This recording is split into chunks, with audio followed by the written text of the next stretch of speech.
Muy buenas, ¿qué tal están? Nos encontramos en Jerez de la Frontera. ¿Quieren conocer la vinculación de este municipio gaditano con el Big Ben? Se lo vamos a contar, le vamos a dar la respuesta y vamos a conocer casi 100 relojes únicos en toda Europa que están en funcionamiento aquí, en el Museo del Tiempo.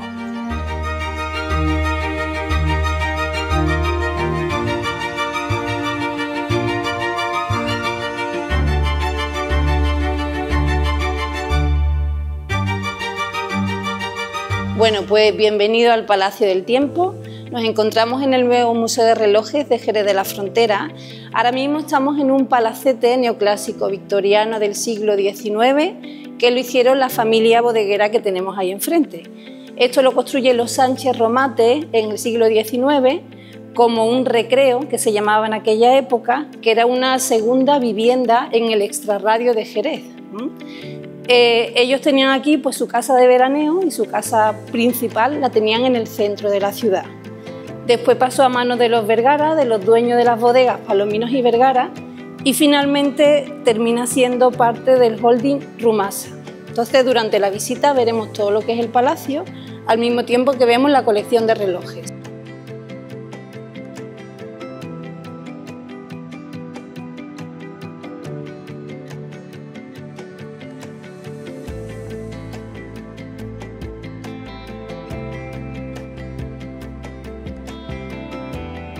Bueno, con el paso del tiempo, el palacio formó parte del holding Rumasa y fue el propio presidente Ruiz Mateos el que compra la colección de relojes que tenemos aquí en el Palacio del Tiempo. Surge de 3 colecciones privadas que salen en subasta pública en Madrid.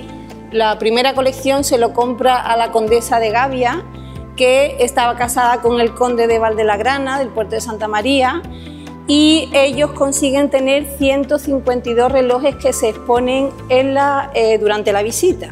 De hecho, el Cronos que aparece detrás de ella lo veremos durante el recorrido.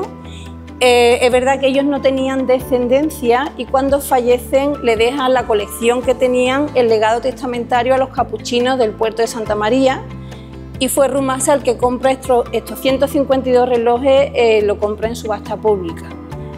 Ya como que se pica un poco, por decirlo de alguna forma, y conoce a un anticuario de Madrid que le compra 100 relojes en una subasta pública y después le compra 76 en una tercera remesa, dando lugar a las 287 que tenemos hoy en día. 287 relojes de los siglos XVII, XVIII y XIX, y la característica principal es que el 94% de la colección funciona. Por eso está considerado el Museo de Relojes, bueno, la colección más importante de España y una de las más importantes de Europa, porque tenemos que pensar que son relojes que tienen algunos casi 400 años de historia y aún siguen dando sus campanadas y si hablaran, no verá de cosas que nos contarían. Este reloj no viene de esta época de Rumasa que hablábamos en un principio, sino que fue cedido por el Ayuntamiento de Jerez. Este reloj lo encarga el propio ayuntamiento, presionado por la dirección de Renfe de Jerez, porque es cierto que en aquella época, estamos hablando del 1857, todavía no había ningún reloj público y el reloj era como un artículo de lujo, muy pocas personas podían acceder a tener relojes. Entonces la dirección de Renfe presiona un poquito al ayuntamiento para que pusiera un reloj público en el centro de la ciudad, lo que se conoce hoy en día como la Plaza del Arenal, que en su día era la Plaza de la Constitución. Se le encarga expresamente con 4 caras, o sea, se le dice que a ser posible que tuviera 4 caras, y el Ayuntamiento de Jerez decide ponerse en contacto con Losada, que era uno de los relojeros más prestigiosos de la época, y le encarga este reloj único en el mundo, con la intención de ponerlo en una columna de hierro con aspecto de farola en el centro de la ciudad.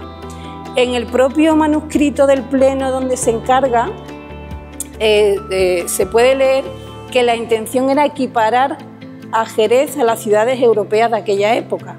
Y todavía hay visitantes que me vienen y me cuentan que sus abuelos, tatarabuelos, le hablan de este reloj de la Plaza del Arenal, de cuando iban, porque era la única forma que tenían de saber la hora exacta del día. y efectivamente tenía un cableado eléctrico que avisaba de la entrada y salida de los trenes. Entonces es un reloj, ya digo, muy importante para nosotros los jerezanos y por eso lo tenemos aquí al principio. Hay que hacer mención del relojero José Rodríguez Losada, porque como comentaba antes, era uno de los relojeros más prestigiosos de aquella época, y la vida de este señor, la verdad que es una vida muy particular. Era un señor que aquí en España, él es de León, él era de León, en España cuidaba vacas, era vaquero, y en uno de los días pues pierde una vaca y se huye de su casa por miedo a las represalias de su padre, y se va a Londres, se tiene que ir de España también por sus ideas políticas, y finalmente en Londres se hace íntimo amigo del relojero del Big Ben. Se cree que empezó barriendo el taller del relojero del Big Ben y terminó casándose con la viuda del relojero del Big Ben, heredando de esta manera el taller. Y de hecho todos sus relojes pues están hechos en el mismo taller donde se hizo el Big Ben. Al igual que este, que si se ve por detrás se puede ver la dirección donde se hizo el reloj, en el número 105 de Regent Street. El primer reloj que hizo Losada en España fue este, por encargo del Ayuntamiento de Jerez, y el segundo es el de la Puerta del Sol, que se lo regala Losada al Ayuntamiento de Madrid. O sea que es un orgullo decir que tenemos un reloj de Losada aquí en Jerez de la Frontera. Bueno, pues ahora mismo nos encontramos en la sala Luis XV. Esta sala recibe este nombre porque todo el mobiliario, las imágenes, la música, todo va a ser de aquella época, de la época de los relojes de los siglos XVII, XVIII y XIX, y en esta sala lo que se pretende es iniciar un viaje a esta época. Por ejemplo, tenemos la silla estilo Luis XV o la mesa estilo Imperio de principio del siglo XIX. Al fondo nos encontramos con el primer reloj francés de la colección, porque más de la mitad de los relojes que vamos a ver van a ser relojes franceses. Este en concreto es un reloj estilo Luis XV. Y aquí tenemos un vídeo de unos 8 minutos que lo que pretende transmitir el vídeo es la necesidad del ser humano de controlar el tiempo, de cómo al principio se utilizaban los elementos naturales y cómo a partir de la invención del péndulo se inicia ya con el reloj mecánico hasta llegar a los relojes de nuestros días.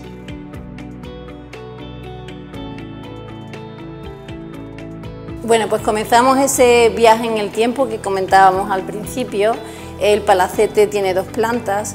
En esta planta baja hay 5 salas y en las 3 primeras salas lo que vamos a ver van a ser relojes franceses. Como decíamos al principio, más de la mitad de la colección son relojes franceses que van desde finales del siglo XVIII hasta mediados del siglo XIX. Tenemos que pensar que en aquella época los relojes se hacían en talleres de relojería, se hacían por encargo y se hacían a mano. Entonces durante un año había unas 30 o 40 personas trabajando expresamente para hacer cada una de las piezas que vamos a ir viendo. Lo que son relojes únicos y exclusivos en el mundo, y es un valor añadido al valor que ya tiene estos relojes de por sí.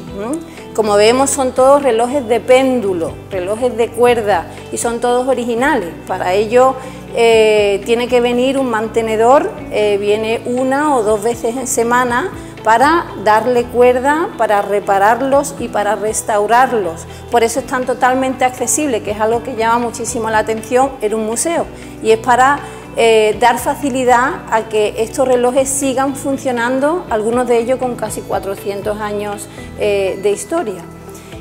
Como vamos a ver, para el relojero francés lo más importante no va a ser el reloj. Había relojeros muy buenos en aquella época, relojeros de reyes, incluso tenemos relojes que se creen que pertenecieron a los reyes de la época, pero lo importante para ello es la iconografía, lo que representa el reloj, y según la época representan las cosas que están de moda. Por ejemplo, hay muchos motivos chinescos, que era la moda de finales del siglo XVIII. Por ejemplo, al fondo, abajo vemos al perro Fo, que era un perro que protegía a las familias, se encargaba para la protección de las familias, O arriba vemos al dios Chof, que es un dios chino, que era el dios de la longevidad, se encargaban para vivir el máximo tiempo posible.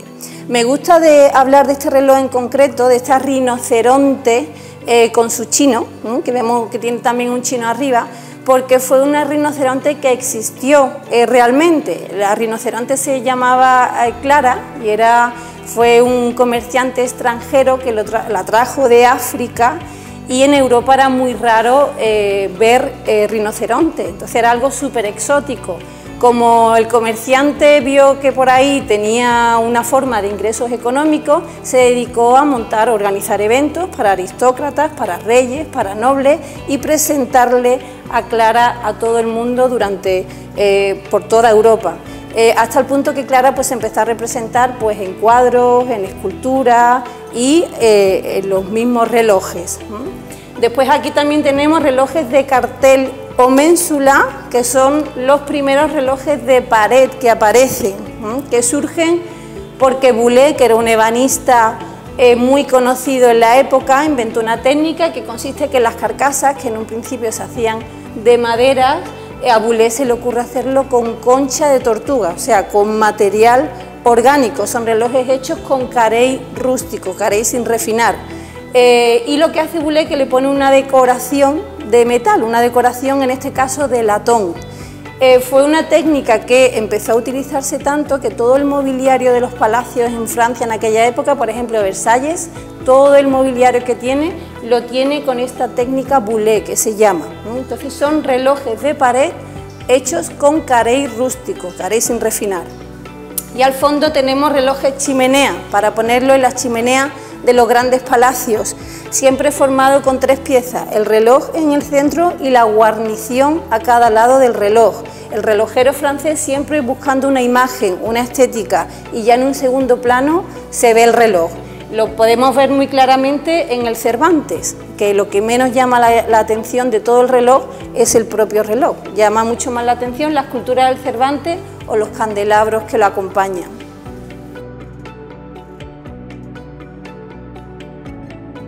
Bueno, pues ahora mismo nos encontramos en la Sala Dorada.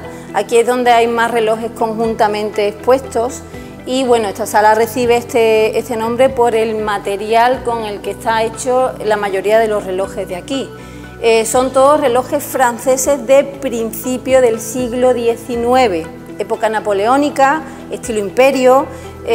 Todos representan motivos de Grecia, Roma, mitología, porque era el neoclasicismo. Por ejemplo, vemos aquí a Julio César representado leyendo un pergamino, o Cupido, el amor, que es el tema más representado en los relojes. De hecho, aparece en más de la mitad de la colección, aparece representado el dios del amor, Cupido, o de niño, siendo Cupido, o de adolescente, como Eros. Después también vemos que en esta época, a principios del siglo XIX, los relojes nos van a contar historias, porque los bajorrelieves van a empezar a dar una información adicional a la historia principal.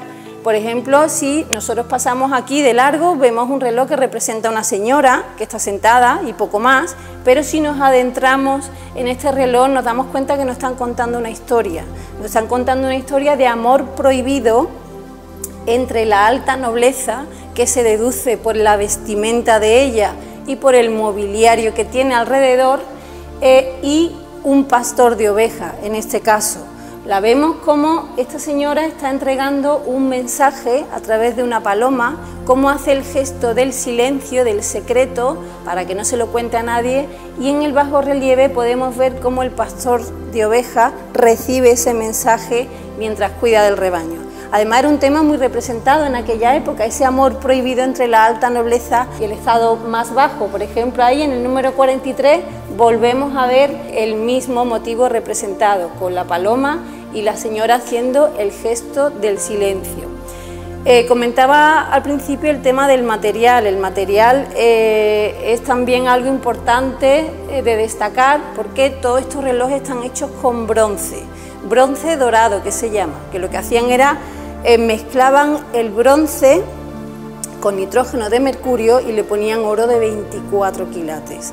¿Qué pasa? Que a la hora de fundir este oro que los talleres de relojería los fundían siempre los niños y las mujeres. Al respirar esos gases tóxicos diariamente, pues con el paso del tiempo o se quedaban ciegos, se volvían locos, incluso fallecían muy jóvenes, tenían una esperanza de vida muy corta, y como era época de supersticiones se decía que los relojes estaban malditos. Ya con el paso del tiempo, con el paso de los años, a final de siglo se descubre que el mercurio es lo que es tóxico y es lo que hace que sean relojes que no se pueden trabajar directamente con ellos. Y a final de siglo se prohíbe esta técnica, la técnica del hormolú, que se llama. Pero a día de hoy me consta que hay ciudades todavía donde se trabaja esta técnica de escondido, porque el mercurio sigue siendo tóxico, pero es la técnica que mejor consigue este color dorado, que parece que están hechos con oro de 24 quilates, porque el mercurio es el metal que mejor absorbe el oro.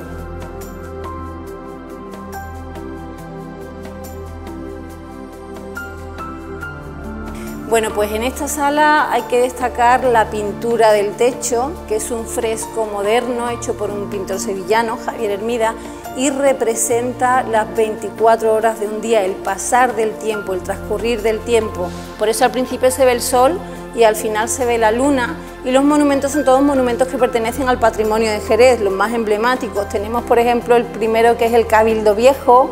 Enfrente del Cabildo tenemos arbotantes de la catedral, tenemos el Palacio Garnier de la Real Escuela, una fachada de la Cartuja, y aquí en el centro podemos ver el reloj de la Plaza del Arenal, que es el reloj que hemos visto en la primera sala. Así es como está tal cual hoy en día.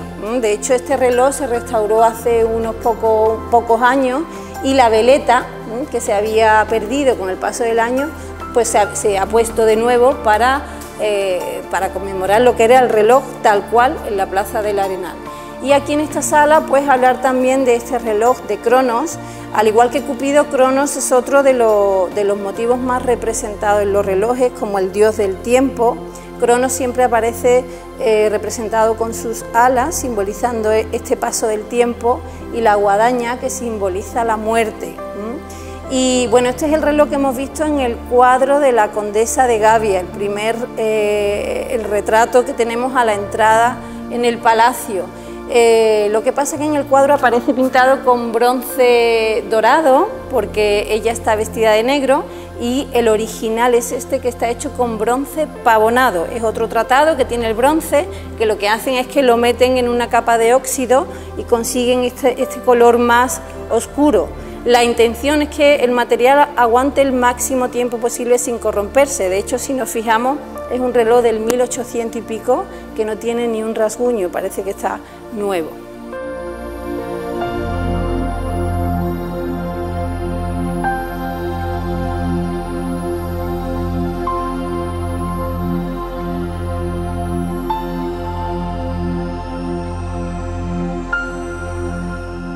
Esta es la tercera sala de relojes franceses. Hasta ahora, finales del siglo XVIII, principios del siglo XIX, el reloj era un artículo de lujo, privilegio pues de aristócratas, de nobles, de reyes, de papas, y a partir de aquí la burguesía, la clase media alta, va a empezar a poder tener relojes.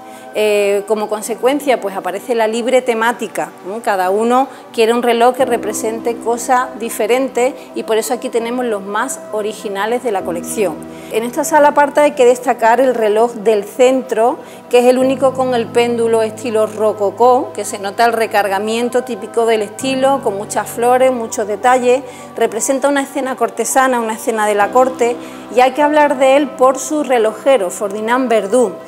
Ferdinand Verdú fue un relojero suizo que a la edad de 18 años se marcha a Francia porque se quiere consolidar como un buen relojero, y es tanto su maestría en lo que evoluciona en el mundo de la investigación de la relojería, que llega a oídos del rey Luis XVI lo bueno que es, hasta el punto que se dice que le salvó la vida, porque por lo visto lo habían condenado a la guillotina, y al llegar a oídos del rey lo mandó a trabajar a la corte y terminó siendo relojero del rey Luis XVI. A día de hoy la casa Ferdinand Verdú sigue existiendo y es experta en relojes de lujo con cronómetro. Entonces es un reloj muy importante al que hay que hacer mención. Y después aquí también tenemos los más originales, como es este de aquí, de las Tres Gracias, que representa a la escultura de Falconet del Louvre, y es un tournon francés que viene del verbo tourner, girar, y el concepto de reloj digital surge a partir de estos relojes giratorios, ¿no? Son relojes que arriba hay dos anillos, uno para las horas y otro para los minutos, y son los anillos los que van girando y es la aguja la que permanece quieta. De los analógicos, este tipo de reloj no era lo usual. Lo usual es que la aguja se vaya moviendo, las manecillas se muevan y la esfera esté quieta. Es verdad que no es muy práctico, no se ve muy bien la hora, hay que acercarse, hay que mirarlo detenidamente para saber si está en hora, pero es cierto que cuando había reuniones sociales se solían poner en el centro de la mesa para que todo el mundo viera, como para fardar de reloj, para que todo el mundo viera el poder adquisitivo de la familia que se podía permitir un tournon. Otro de los relojes más destacables de esta sala es este de aquí, que es el único reloj que no tiene péndulo de la colección, porque es un reloj de sol. Representa un cañón, como podemos ver, y si lo sacamos afuera, le ponemos pólvora y le ponemos mecha, a las 12 del mediodía, que es cuando el sol está más perpendicular, el rayo de sol entra con mayor fuerza por la lupa, enciende la mecha y ¡pum!, pega el cañonazo para avisar que era mediodía. Esto antiguamente era una medida de tiempo. Los cañones de los barcos pegaban los cañonazos para que todo el pueblo supiera la hora que era, al igual que la llamada a la oración, el ángelus de las 12 era otra medida de tiempo.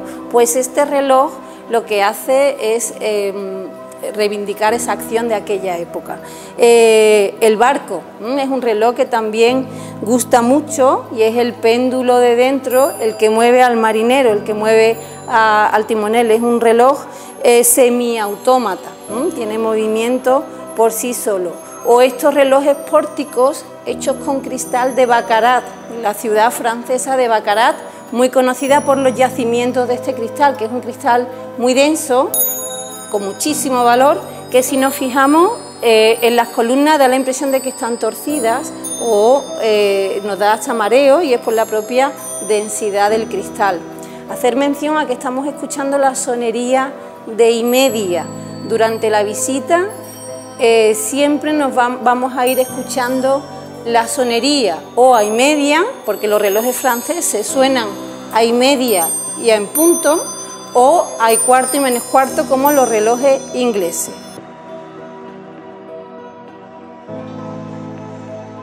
Bueno, nos encontramos en la capilla del palacio. Esta parte no se exponía al público hasta el 2002, que se reforma todo el museo y se piensa que esto también se debe de exponer. Tenemos esta capilla porque era habitual que toda familia noble tuviera su capilla en su propio palacio, en su casa palaciega, y contrataban a sus propios capellanes para que vinieran y hicieran sus celebraciones religiosas diarias. Me consta que aquí pues la familia que vivía se han casado, se han bautizado, incluso ha habido algún difunto. Y bueno, esto era una parte que también había que exponerla al público, y lo que tenemos son dos tapices que son tapices flamencos del siglo XVII de la Escuela de Flandes. Se puede ver el nombre de la persona que los hace, Jan de Stricker, que fue un señor que se hizo especialista en hacer tapices de la vida de Jesucristo. Aquí en concreto tenemos el niño perdido y hallado en el templo del Nuevo Testamento, y en el otro tenemos el juicio del rey Salomón del Antiguo Testamento. Son tapices que hubo que ser enviados a la Real Fábrica de Tapices de Aranjuez a restaurarlo porque estaban muy deteriorados del paso del tiempo. De hecho, hace poco estuvo aquí el director de la Real Fábrica de Tapices para ver la conservación de ellos, y lo que se ve es como por medio de una técnica de animación hecha por ordenador las escenas cogen movimiento según lo que cuenta la Biblia. Aquí, por ejemplo, pues se ven las dos madres que se pelean por saber quién es la verdadera madre de un bebé que ha sobrevivido a una epidemia, y como no se ponen de acuerdo cómo van a hablar, van a ver al rey más sabio de la época, que era el rey Salomón, y cómo el rey toma esa decisión salomónica de dividir al niño por la mitad, sabiendo que la verdadera madre no lo va a permitir.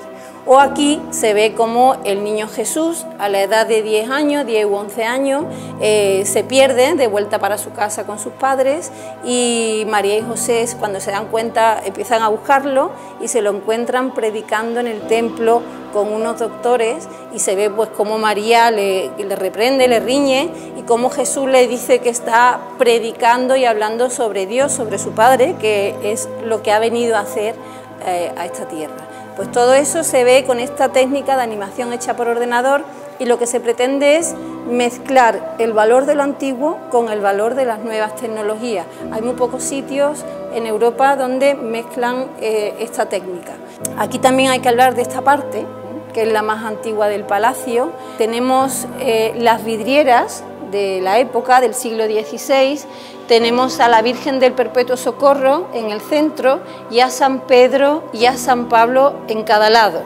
Y destacar también esta escultura, que es lo más antiguo de todo el recinto. Esto es de finales, una Virgen con el niño de finales del siglo XV, tallada en una sola pieza de madera policromada.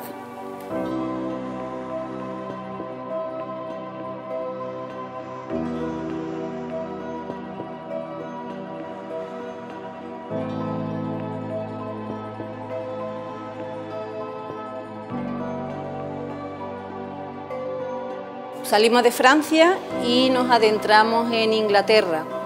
Vamos a cambiar de país y vamos a cambiar de estilo totalmente.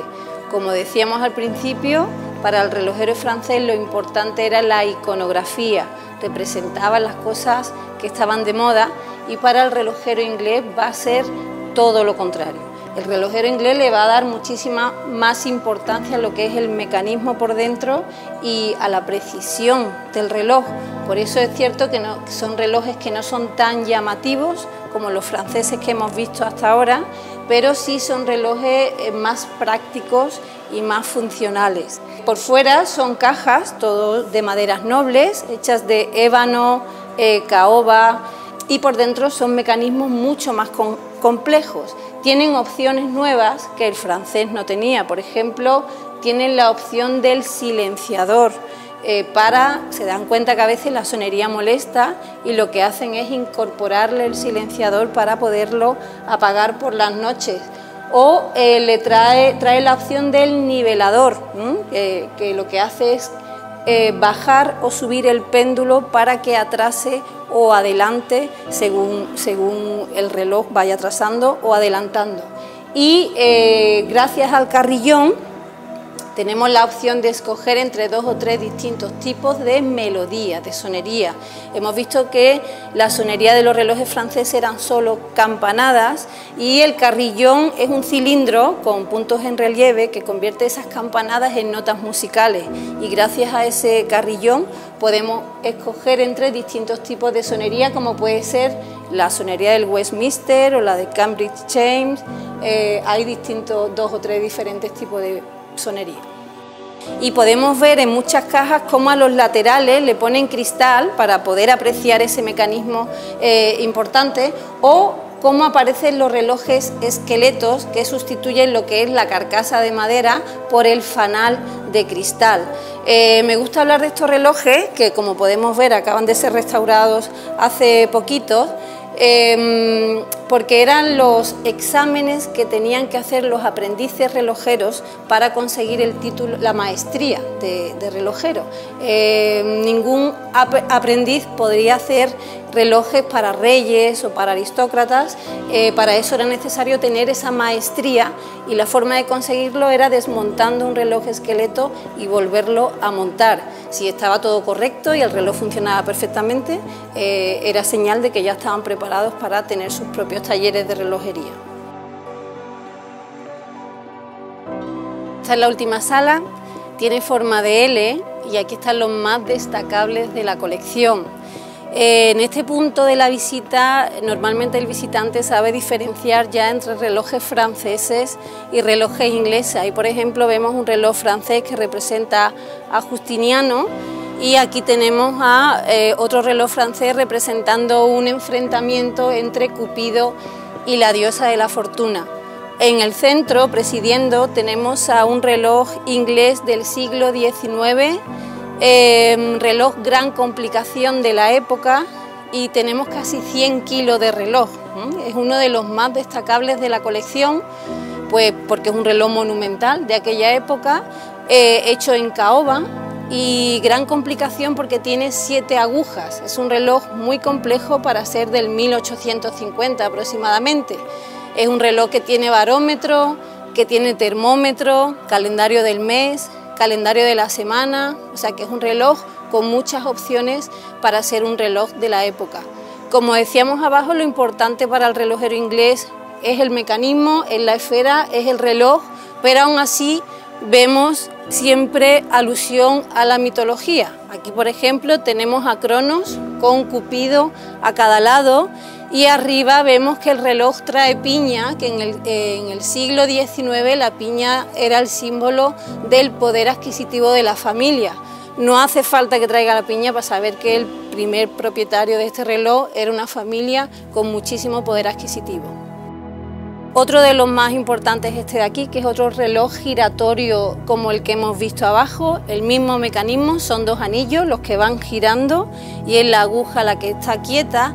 Y en este reloj en concreto tenemos el anagrama del rey Luis XVI, que son las 2 L mayúsculas cruzadas. Este anagrama nos dice que probablemente este reloj estuviera muy próximo a la Casa Real francesa, porque ningún maestro relojero se iba a atrever a poner ese sello, a no ser que el encargo viniera directamente desde la Casa Real. Por eso es otro de los más valiosos de la colección. Aparte, al rey se le conocía como el rey el relojero, porque su mayor hobby era la relojería. Entonces tenemos la suerte de tener este reloj aquí en esta colección. En las vitrinas tenemos los relojes más pequeños, los relojes de bolsillo, relojes de carruaje o viaje, como es en este caso, que sus mecanismos están funcionando. Lo que pasa es que estos, al ser más frágiles, pues no se le da cuerda, se dejan así tal cual y no se tocan. En esta vitrina, como decía en concreto, tenemos los relojes de carruaje o de viaje, que eran relojes que normalmente estaban guardados en cajas de madera o de cuero, y a la hora del viaje se solían sacar para colgarlo dentro de lo que es el carruaje. Por eso vemos que arriba tienen anillos para colgarlo en el carruaje. Destacar el verde, que está hecho con malaquita, o uno que es muy curioso, muy original, que es un reloj de sol, que tiene la brújula incorporada en el mismo reloj, o sea, como el GPS de hoy en día, pues estos eran los GPS de la época. Y aquí tenemos este reloj también muy destacable, que es un reloj persa o turco del siglo XVIII, hecho con plata y piedras preciosas. Los verdes son esmeraldas. Es un reloj que es muy pequeñito, pero al ser único en el mundo es un reloj muy valioso.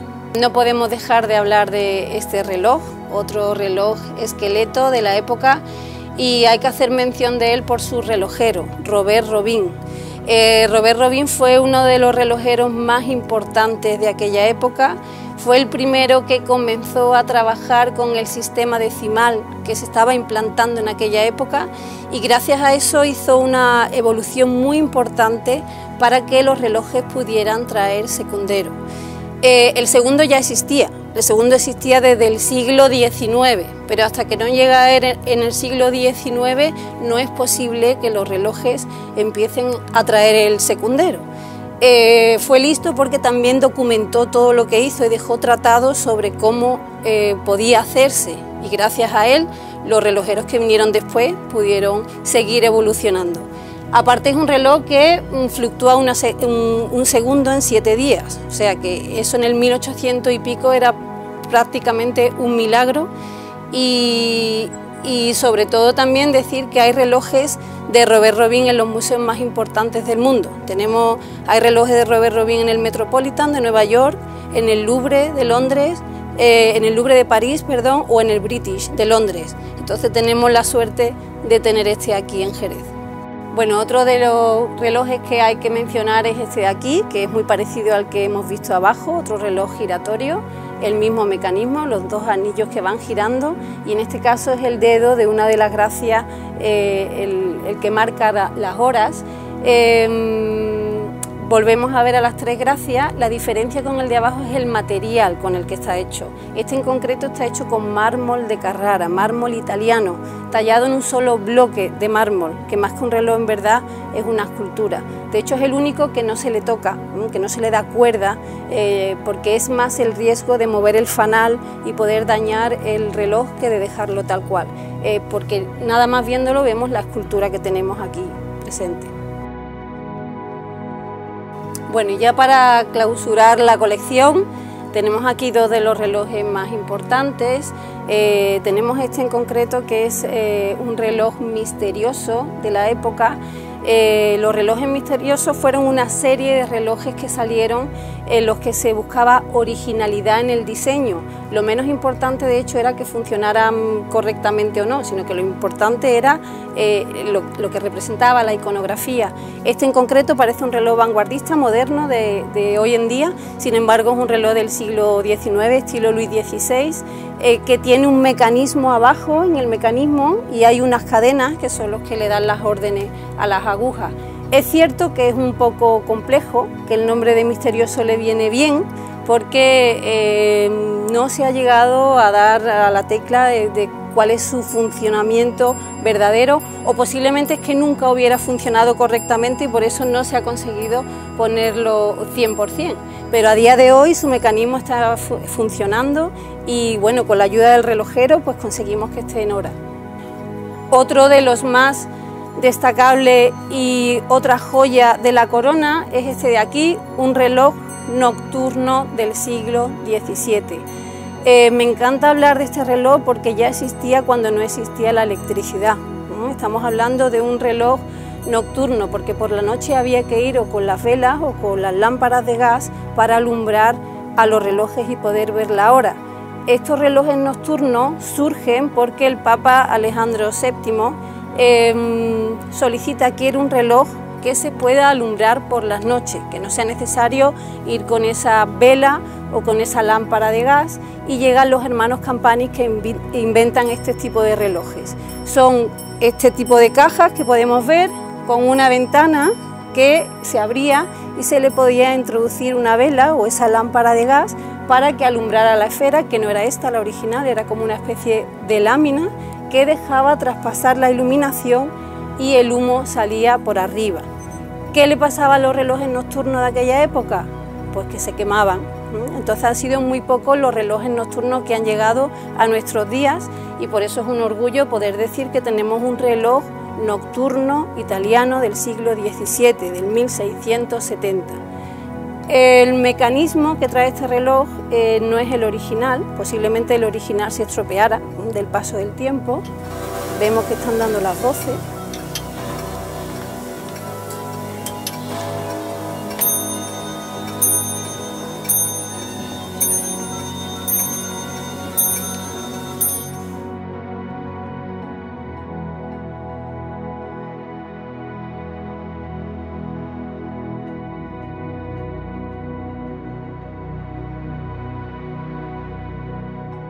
Bueno, pues nos encontramos en el final de la visita y aquí tenemos una colección con 140 bastones de época, todo de los siglos XVII y XVIII, cuando el bastón también era una señal de poder, son bastones de mando, eran para la aristocracia, no eran bastones para andar. De hecho, en muchas empuñaduras se ve el emblema de la familia noble a la que pertenecían, o incluso en algunos se intuyen que son stoker, o sea que tienen armas blancas dentro, que estaban prohibidos, pero se utilizaban mucho para los duelos entre los caballeros, o incluso en el pasillo hay dos enteros hechos de marfil, que a día de hoy pues también eso es impensable, pero son bastones muy antiguos.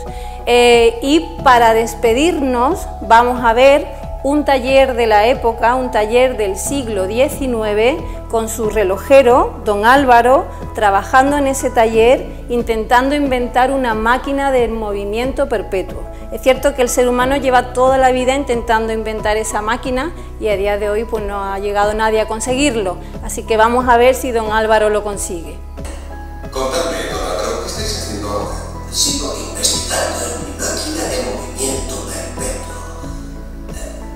un complejo mecanismo que desafía las leyes de la física. El blanco del movimiento. Ingenioso artilugio, ¿sí, señor? Sí, una máquina eterna. Eterna decís, eterno seréis vos, gracias a ella. No, ella, Julián. Nosotros tenemos un tiempo. Eso es. ¿Qué es esto? Maldita sea. Ah, Pillín, te pegué. No me la vas a quitar. No me la vas a quitar. ¡Es mía! Maldita sea.